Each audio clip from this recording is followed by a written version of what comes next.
Google is banking on AI-assisted features in the Pixel 8 Pro to lure customers away from Apple's iPhone and Samsung's Galaxy phones. From nifty camera editing tricks that turn anyone into a Photoshop editor to the ability of Google Assistant to field phone calls for you and provide contextual responses, there's no shortage of Google AI features packed into Google's latest flagship.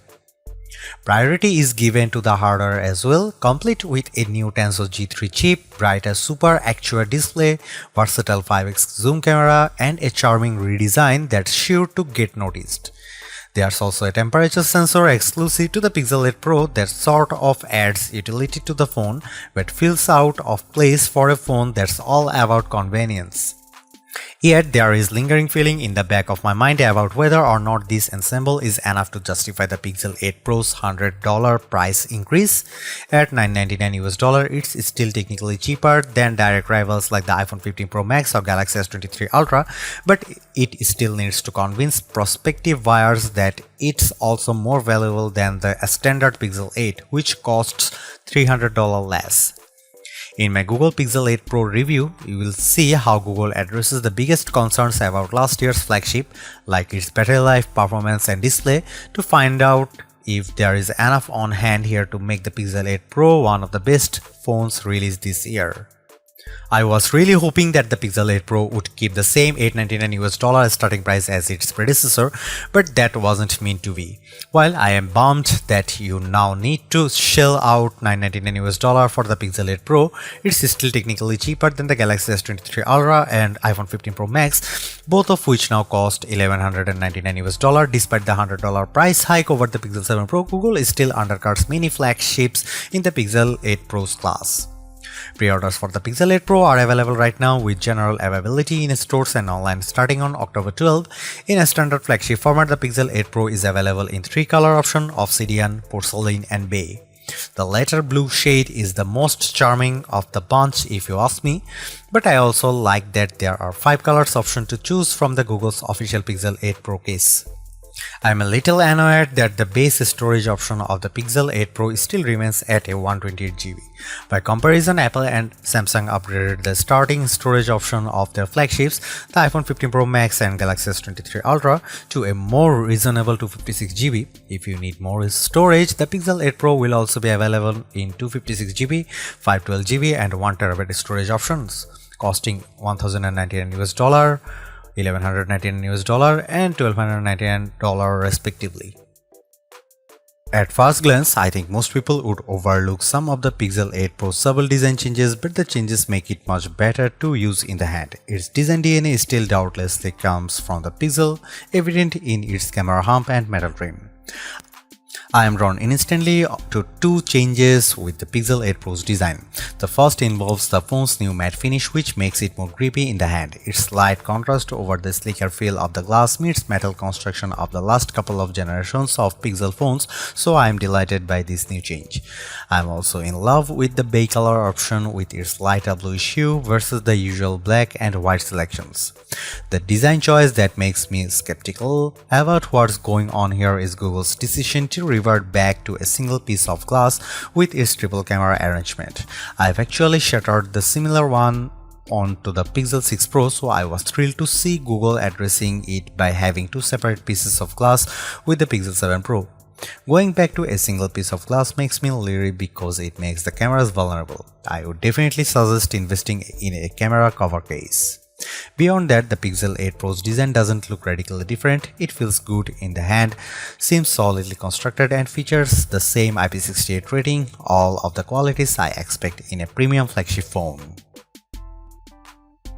After spending more time with the Pixel 8 Pro's new temperature sensor, the more I realize it's not as practical to use as other implementations I have seen. The sensor's positioned on the back of the phone just underneath the camera's LED flash. You would think it'd be used to measure your body temperature, which it should do later since Google is seeking out FDA clearance for that purpose. At the moment though, the Pixel 8 Pro's new sensor is meant to measure the surface temperature of the objects. While there are logical reasons to do this, such as knowing if the ground's too hot for your four-legged friends to walk on, I think I'd rely more on common sense for that. Nevertheless, you need to keep the sensor about 2 inches away from what you are measuring. However, you will also need to select what type of material you are trying to measure through the thermometer app, which I suppose is necessary to get a more accurate result. I just can't see the practicality of this, especially when there are laser temperature guns and thermal cameras that could effectively do the same things from the further distances. Take, for instance, phones that have built-in thermal cameras which can measure heat signature from faraway distance. I just don't understand Google's logic behind the temperature sensor, which ultimately feels more like a novel addition than a necessary tool. One of the biggest shortcomings about the Pixel 7 Pro was its display. It simply wasn't as bright as other flagship phone screens. Fortunately, Google's looking to change that with the 6.7-inch 1344 by 2992 Super Actual display of the Pixel 8 Pro, which is rated to reach 1600 nits with HDR brightness and 2400 nits peak brightness. Google's confident about the improvements of its new display, and our benchmark testing reveals it's one of the biggest around. Reaching a peak brightness output of 1526 nits, it nearly matches the iPhone 15 Pro Max's peak output of 1550 nits. Compared to the Pixel 7 Pro pitiful 927 nits of brightness produced in our testing, the Pixel 8 Pro panel blows its predecessor away. I saw this firsthand when I took the two devices outside to watch a movie trailer, with the Super Actual display being substantially brighter and easier to see. It also helps the Pixel 8 Pro's 120Hz refresh rate gives it that battery smooth look while scrolling through websites and across the interface. The refresh rate scales from 1 to 120Hz, which should help save on battery life. I was skeptical at first, but I have to admit it's a relief that Google improved the display for this new phone. This is where it gets exciting for the Pixel 8 Pro, which further differentiates itself from the standard Pixel 8. On the back, the Pro rocks a triple camera arrangement, a 50MP main camera, 48MP ultra-wide camera, and a 48MP telephoto with 5x optical zoom. The biggest change here is ultra-wide camera, which jumps up to 48MP compared to the Pixel 7 Pro's 12MP shooter. That, along with its 5x zoom telephoto lens, are the two main distinctions of the Pixel 8 Pro's camera versus Pixel 8. Of course, this would have been a prime opportunity for Google to extend the range of its telephoto camera, but it's been left to the same 5x telephoto range as it's the Pixel 7 Pro. I am a little bummed by this because the iPhone 15 Pro Max made the jump to 5x zoom as well, so Google no longer holds an advantage over its rival when it comes to zooming. As you could expect, everything about the cameras on the Google Pixel 8 Pro are better, with Google claiming improved low-light photography, sharper selfies, and its best zoom yet. The main camera proves that with this shot of Bethesda Terrace in Central Park, details are plentiful while dynamic range is handled well between the shadows in the trees and the brighter spots while the light's hitting them. Compared to the iPhone 15 Pro Max, I also like how the Pixel 8 Pro image has a higher contrast.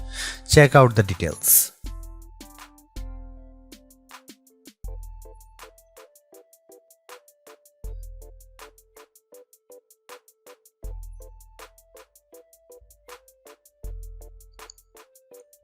Google makes it clear that the Pixel 8 Pro is aimed at pro users with its barrage of AI-assisted camera features. I have tested a bunch of them during my review, and what I am able to conclude here is that all these tools make editing your photos and videos much easier. I am a videographer and know the challenges of editing photos to remove unwanted people from my photos or trying to remove annoying background noise from a video recording. For Google to make the process simple and painless, it's like having a personal editor in my pocket. Similar to the Magic Eraser feature, Magic Editor lets you isolate a subject in a photo and move them almost anywhere in the photo seamlessly. With a few simple swipes and selections, I am able to take a photo of myself and resize it to make it seem I was closer to the camera. Everything looks seamless too, which is what makes Magic Editor incredibly powerful for those who don't have the time or patience to learn these techniques on their own. Alternatively, it's interesting to note what's happening in the background when Magic Editor is being used. That's because Google AI is being leveraged to generate what it thinks should fill in the gaps. For example, I took a picture of my cat sitting on a small ottoman and decided to move him to the nearby sofa using Magic Editor. What's interesting is how Google fills in the gap left between where my cat was sitting. The Pixel 8 Pro generates 3 different options for me to choose from, which all look seamless with its editing. However, I have found oddities in other images I have used Magic Editor on, but so far it at least manages to generate one that seamlessly works with the shot. Another Photoshop-like feature, Best Take, does exactly what it says. If you have ever tried snapping a family photo, you know how hard it is to get everyone to look at the camera properly. Now you won't have to worry because Best Take lets you choose the best faces to use in your photo, so that you can have the best result with happy faces all around. Using Google's AI, Best Take essentially looks at other photos you have captured and offers you options to choose from the selecting each face. Best Take actually works flawlessly with the Pixel 8 Pro. In fact, I didn't notice any distorting qualities whenever I swapped faces for another shot. The only issue I have with the Best Take is that you need to manually take several photos of the same group shot. I wish Best Take could generate different faces based on previously captured photos I have stored in Google Photos, or at least automatically shoot burst photos leading up to me actually pressing the shutter button to snap a photo. No longer do you need to worry about ambient noises in the videos you record because the Pixel 8 Pro can mitigate or eliminate them altogether with Audio Magic Eraser. This new video feature lets the phone analyze a video's audio to discern unwanted sounds in the background, like an alarm going off, so that it can be minimized or completely removed. The end result is a video with only the sounds you want.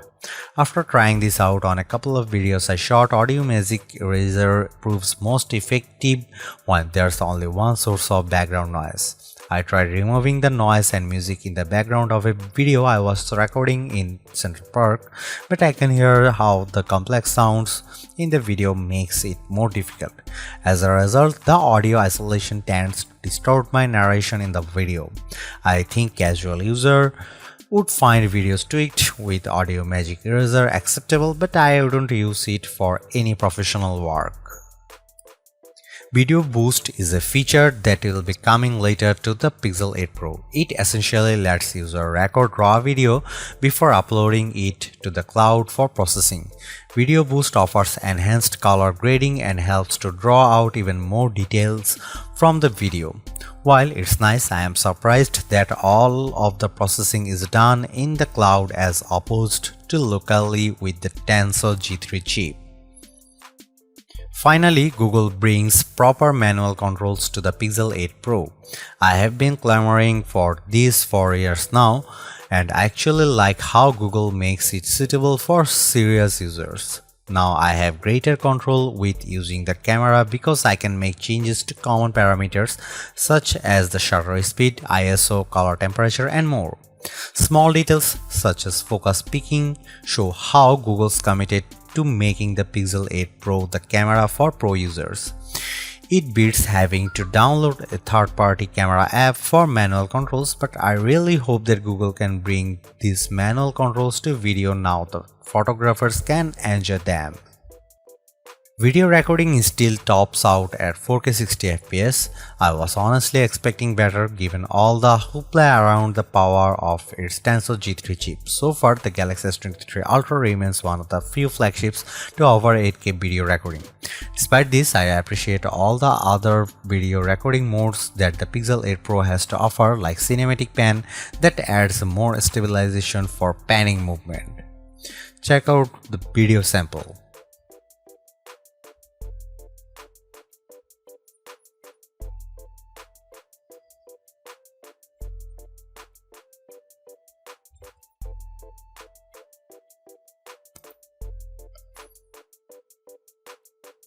You probably know what's in store with Android 14, but I think it's worth mentioning the exclusive features that the Pixel 8 Pro is getting. Visually, the Pixel's interface is familiar if you have been on the Android train for the last couple of iterations of the software, but there's a lot more focus on Google's AI working behind the scenes. For example, Google Assistant is being leveraged in more areas, which is what makes owning a Pixel unique versus other Android phones. Here's what I found really impressive about Google Assistant on the Pixel 8 Pro. This year's additions include enhanced call screening that makes the assistant sound more human when it picks up calls for you. I was actually impressed when using this new feature, as it was almost impossible to tell that I was hearing an AI-generated voice. Not only will the assistant screen calls, it will also provide contextual options that let you choose a response. Think of it like having an actual assistant that picks up phone calls for you while relaying responses to them. If you use grammar check extensions in Chrome like Grammarly, then you are in for a treat with the Fix It feature with Google Assistant. As you scurry to type out passages of text with the keyboard, you will have the option to fix the grammar with the help of the assistant, which will proofread it for you and smart enough to distinguish common mistakes such as they are, or they are. While it may not be commonly used, multiple language support is especially useful for people who live in households where languages are often mixed. For example, you can dictate messages to Assistant mixing in words from English and Spanish without having to change the default language of the keyboard. Just speak and Assistant will dictate the rest perfectly. Rather than having you toil over reading long passages of text in Chrome or the Google app, the assistant can summarize everything for you by just squeezing the phone, which initiates this summarizing feature. Google Assistant will then analyze the content, then produce a bulleted summary of the most important stuff. These features continue to show the investment behind Google AI, but the best part about the software is one particular promise from Google. It's how the Pixel 8 and 8 Pro are setting the benchmark for all phones with their software support. Google pledges 7 years of software and security updates, ensuring that these phones are given extended life beyond its peers. That's remarkable and should be a reminder for everyone else about the importance of software support. I can't stop focusing on how the Pixel 8 Pro is one of the smartest phones I have ever came across. For once, I can confidently say that it's the assistant I need to make my workflow more efficient and streamlined. All of the AI-assisted features in the Pixel 8 Pro reveal how it takes all the complications in our lives and makes them uncomplicated, like how editing photos is a clinch with Magic Editor or how call screen intelligently responds to phone calls. Even better, I am satisfied knowing that the Pixel 8 Pro improves on every aspect over last year's disappointing Pixel 7 Pro. This new Pixel is a far stronger contender in our best phones list, but it's hard to overlook how the competition still beats it in a critical areas such as performance, battery life, and cameras. Honestly, all of those areas have improved here, but the competition still does it better. But at the same time, it's impossible to dismiss how the Pixel lineup continues to undercut the competition in price. You will save a couple $100 by choosing the Pixel 8 Pro over its closest competitors, So in that regard, it offers all the value I had wanted to find in a flagship phone. Really, you won't be disappointed by the phone, especially when it's the only phone that I can confidently count on to answer phone calls for me where I can't.